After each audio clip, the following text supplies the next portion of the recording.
This was a totally avoidable incident, a totally avoidable crime. And you were on property that was not your own property, so that was the first thing. And then you did not know the victim at all. So you were total strangers. You didn't have any prior beef with him or any prior dispute with Mr. Zamudio.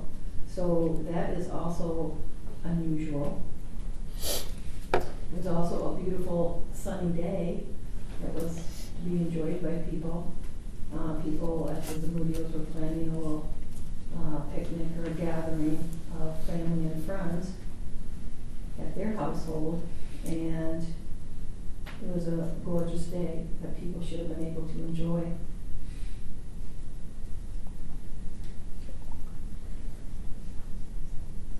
And on that day, you did confront Miguel Zamudio and his wife about the dog that they had on the parents' property and told them to get rid of the dog. And Miguel stated, no, this is my parents. I have a right to be here. So then there were some other words back and forth, and then Miguel gets shot in the head by you. That's very sad. Also the fact that you have this gun out and about in broad daylight, a nice day, with other incidents of the gun earlier in the day. And the court has run through every letter that's been submitted and understands that you have some pain in your own life, and you have your own trauma and grief, which is also sad. But also knowing that and knowing what happened in your own family, the court also was trying to figure out why would you have guns in your own house. You had a lot of weapons and ammunition in your own house. So the court was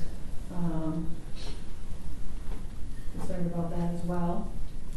But it's very sad that you used that gun that day, and now Mr. Zamudio is no longer with us, and that affects a lot of people. So it is a sentence of the court as follows. In regard to count 1 for homicide, murder, first degree, premeditation, it is the sentence of the court that you be sentenced to the Michigan Department of Corrections for life without parole, without the possibility of parole. You have 0 days credit on that particular crime. Court will also state in regard to the sentence here that you're not having contact with Katrina Zamudio, Miguel Zamudio Jr., and Ramiro Zamudio. You must pay a DNA fee, a state cost fee, and a crime victim assessment fee. So in regard to count 1, the sentence there is for Michigan Department of Corrections, incarceration for life without parole, without the possibility of parole. In regard to count 2, which is a felony firearm, in regard to the count 1,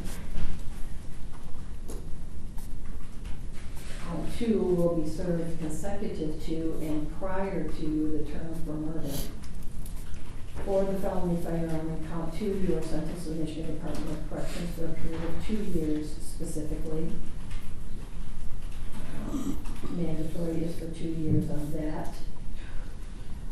You do have days credit on count 2. The days credit for count 2 are 394 days of credit.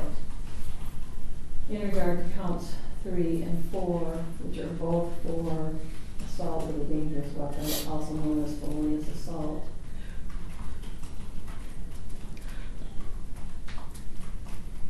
for count 3, you're sentenced to a fine of $200 and cost of $200.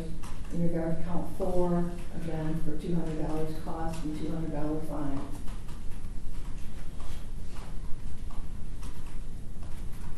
And part of that is because the guideline range there is 2 months to 17 months, which does not allow for automatic sentence in the Michigan Department of Corrections. The court believes that count 1 will be sufficient. Count 5 is for weapons, felony firearm. That is in regard to the felonious assault in either count 3 or count 4. Count 5 for the felony firearm is to run consecutive, that means at the same time as a sentence for count 2. So count 2 and count 5 are to be served together at the same time, and those are both to be served before any time in regard to count 1. Your Honor, just a correction, do you mean concurrent to run at the same time as count 2? Yes. Thank you, Your Honor. So count 2 and 5 are to run concurrently with each other. Thank you. But both count 2 and count 5 will be consecutive to and preceding count 1. Correct. Thank you. Thank you. In regard to count 6, which is for illegal entry, the fine there is for $100 and the cost is for $100. This is the final sentence of the court, and I would like to ask Mr. Lindsay to make good use of his time, do the best you can when you're in prison, be the best person you can be. This is the final sentence of the court. The jury has some paperwork in regard to your ability to appeal to the Court of Appeals both your conviction and your sentence. If you wish to ask for a court-appointed attorney, you may do so. One will be appointed for you at public expense. What you have to do is fill out the form, turn it in the next 42 days, and there will be an attorney appointed for you. Just for the record, we did sign and fill out both of those forms and provided those back to the court right now. All right, thank you. Thank you. Do you have any questions at all, Mr. Lindsay? I do not, Your Honor. All right, good luck to you. Thank Is you. there anything else from you, Ms. White? No, Your Honor, thank you. Anything else from Mr. Dawson? No, Your Honor. We are adjourned. Thank you. Never say you're sorry. Not how you so. Thank you.